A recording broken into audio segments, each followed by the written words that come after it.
everyone, welcome back new brand video. In this video I'm going to be showing you how to fix standby mode not working in iPhone and iPad.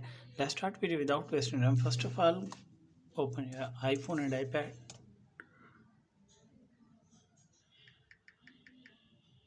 and after that open your setting. From here scroll down and click on General, and from here click on Software Update. And from here what you need to do it, update your iPhone and iPad. After update your iPhone and iPad, check whether problem has been fixed or not. If the problem is not fixed, then open again setting, and from here scroll down and search for this standby mode. Click on this, and from here you as can see standby mode option. If the toggle turn off, what you need to do it, turn on this toggle, and after that I hope your problem will be fixed. Go back here home screen, and first of all shut down your phone and enter your charging cable.